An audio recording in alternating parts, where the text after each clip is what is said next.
नमस्कार मित्रांनो, स्वागत आहे तुमचं परत एका नवीन व्हिडिओमध्ये.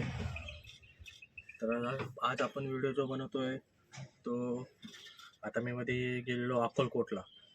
तर त्याच्याबद्दल व्हिडिओ आहे. मला भरपूर जणांनी मेसेज केले या कोणी नाही का विचारलं, म्हणजे जे सोबतचे आहेत, की तुम्हाला किती म्हणजे सी एन जी किती खर्च आला, म्हणजे किती टाईम लागला तुम्हाला जायला, आणि टी पी वगैरे लागतो का, टोल लागतो का ऑटो रिक्षाला म्हणजे सिटीच्या बाहेर गेल्यावर. त्याच्या संदर्भात हा व्हिडिओ आहे. तर आता मी जेव्हा निघालो इथून, तर मला एवढं काय आयडिया नव्हती की टी पी व्ही पीचं काय नाही का. तर मी आपलं सहज नवीन वर्ष म्हणून बोललो आपण सुरुवात करायची म्हणून निघालेलो अक्कलकोटला. तर काही लोकांचे व्हिडिओ बघितलेले की म्हणजे गावाला वगैरे जातं सोलापूरला वगैरे, पण त्यांनी एकदम क्लॅरिफिकेशन म्हणजे एवढं भेटलं नव्हतं. तर बोललो आपण जाऊ की रस्त्यामध्ये म्हणजे आपल्याला काय प्रॉब्लेम येतील काय काय माहीत नव्हतं. तर मी तसंच निघालो सकाळी. तर म्हणजे कसं आहे, आता मी सकाळी निघालो तर मला तिथे पोचता पोचता म्हणजे नाही नाही म्हणता 9 ते 10 तास लागले. आणि म्हणजे मी जेव्हा मॅप टाकला तेव्हा मला 3:30-4 वाजता पोचायचं असं दाखवलेलं. 6:30ला निघालेलो घरातून. मग त्या हिशोबाने मी बोललो होईल लवकर नाही का, पण ते फोर व्हीलरचा मॅप होता, तर रिक्षाची स्पीड कमी असते. तर मग नंतर मग निघालो मी सकाळी आणि हायवेने गेलो. हायवे मोकळे होते मस्तपैकी. मी ठरवलं की सोलापूरला लवकर आपण 11च्या आसपास पोचू, 11 11:30 नाही का. ते पण आपली स्पीड कशी 70 पर्यंत नेत होतो मोकळा रोडतामधून. पण नंतर प्रॉब्लेम काय आला, इंदापूरला बंद पडली आपली गाडी. आणि मध्ये सी एन जी कुठं भेटली नाही. सी एन जीचे आपल्याला जाताना प्रॉब्लेम झाले. आणि त्याच्यामध्ये कसं रात्रीच मी फुल केली होती सी एन जी, आणि पेट्रोलची पण टाकी फुल केलेली. मग जाताना डायरेक्ट इंदापूरला भेटले आणि तिथे गाडी बंद पडली, कारण की मी डायरेक्ट 100 किलोमीटर नॉनस्टॉप मारली गाडी. तर त्याच्यामुळे तिथे बंद पडली माझी. गरम झाले होते. आणि आता तुम्हाला माहिती आहे ते स्टार्टरचा पण प्रॉब्लेम होता. तर त्या मेकॅनिक बोलला जास्त पळवायचे नाही, तुम्ही पण जर नेत असाल तर म्हणजे असं नॉनस्टॉप एकदम जास्त किलोमीटर मारू नका, 50-60 किलोमीटर मारा. आणि गाडी असे काय प्रॉब्लेम होत नाही, लॉंग रूटला तुम्ही नेऊ शकता, फक्त त्याला थोडं थांबवत न्या. तर नंतर मग इंदापूरहून नंतर पुढं गेलो तर तिथं जे सी एन जी पंप होते पण बंद होते. तर त्याच्यानंतर मग सोलापूरला पोचलो.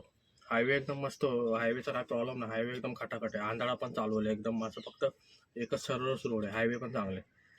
त्यानंतर मग नंतर सोलापूरला गेलो, कारण की हे टेंभुर्णींना पण भेटली नाही. परत अजून एक होते तिथे पण बंद होता. म्हणजे जसं पोचलो संध्याकाळ होत होती ना, नंतर मी थांबवत नेली गाडी. नंतर सोलापूर हायवेला भेटली मला.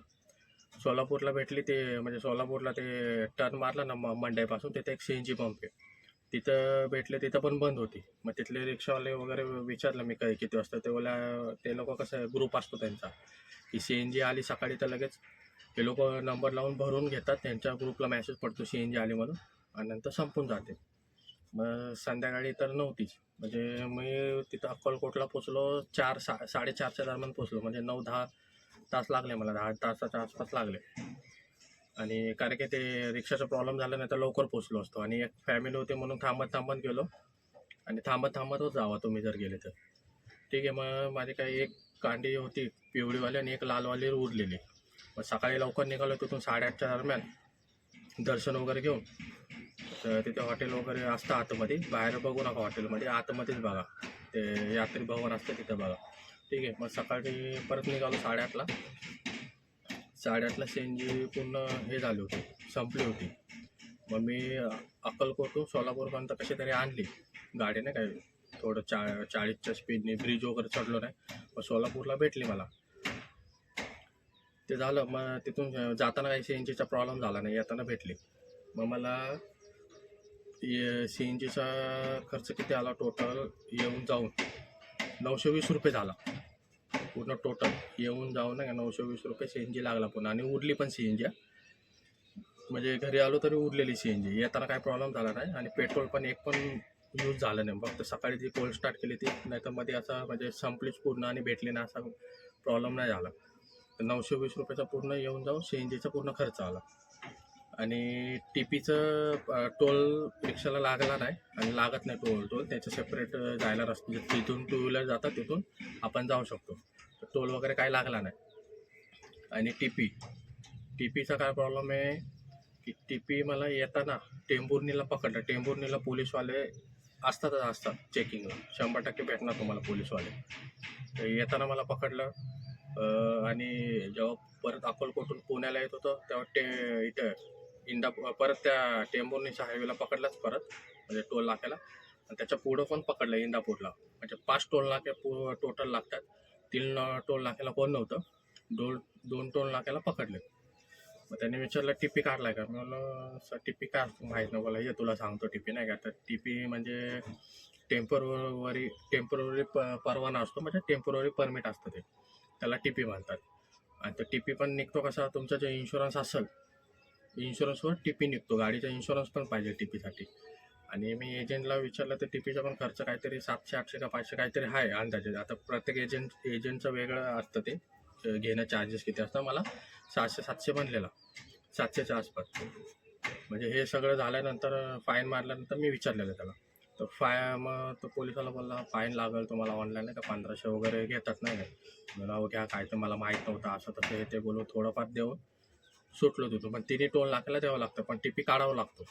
कारण की तुम्ही जर सिटीच्या बाहेर ऑटो रिक्षा नेत आहे तर टीपी कंपल्सरी काढावं लागतो. ते पण जर तुम्हाला पकडलं तर, नाही तर तुम्ही जाऊ शकता. असं आधीमध्ये कोणी तुम्हाला रिक्षा थांबवणार नाही, कोणी पकडणार नाही. कोण पोलिसवाला मध्ये थांबवला त्यांना पैसे देऊ नका. टोल नाक्यावर असतात त्यांना अडवलं द्या. बाकी कसलं जे गावात मग पावती वगैरे फाडतात ना, ते तिथं काय द्यायची गरज नाही. डायरेक्ट तुम्हाला पोलीस लोकच थांबू शकतात, बाकी कोण नाही थांबू शकत. तर टीपी काढणं कंपल्सरी आहे. आणि जाताना मला ट्रॅफिक भरपूर लागली. म्हणजे यवतपर्यंत आलो व्यवस्थित. आणि जाताना म्हणजे हडपसर मांजरीमध्ये मला ते पुणेपर्यंत आतमध्ये यायला, पिंपरी चिंचवडमध्ये कमसे कम 3 तास लागले. 3 तासाचं वर. म्हणजे संध्याकाळी मी 7:30-8ला पोचलो. म्हणजे येताना मला 12 तासच्या आसपास लागले टायमिंग. येताना खूप वेळ लागला, जाताना आलो मध्ये. तर हीच माहिती होती की भरपूर जण विचारतात किती तास लागला नाही काय. आता ते क्लॅरिफिकेशन बोललो सगळ्यांनाच माहीत पाडावं म्हणून हा व्हिडिओ बनवला नाही का. की तुम्हाला CNGचा मला 920 रुपये लागला येऊन जाऊन. असं आपण तिकीट काढून जावं 400-450 आहे. आम्ही 3 जण होतो, 1200 असे जातानाच गेले असते. 920मध्ये मस्तपैकी रिक्षाने गेलो, काय प्रॉब्लेम नाही आला. म्हणजे असे काय बॅक पेन वगैरे काय नाही. फक्त येताना थोडं प्रॉब्लेम झाला, ब्रेक वगैरे म्हणजे जास्त यूज झाले ट्रॅफिकमुळे पुण्यामध्ये येताना. आता जाता येताना काय प्रॉब्लेम नाही आला, व्यवस्थित दर्शन झालं. आणि गाडी माझी ती गरम झाल्यामुळे बंद पडली. आणि स्टार्टरचा पण प्रॉब्लेम आला हायवेला, तेव्हा 2-3 वेळा बंद पडले. नशीब देवाच्या कृपेने घरी तरी आली व्यवस्थित, नाही तर हायवेला लय वांदे झालं असतं. कुठून ढकलायचं काय. त्या हायवेला तर हे पण नव्हता कोण मेकॅनिक वगैरे. तर आलो आपण व्यवस्थित घरी.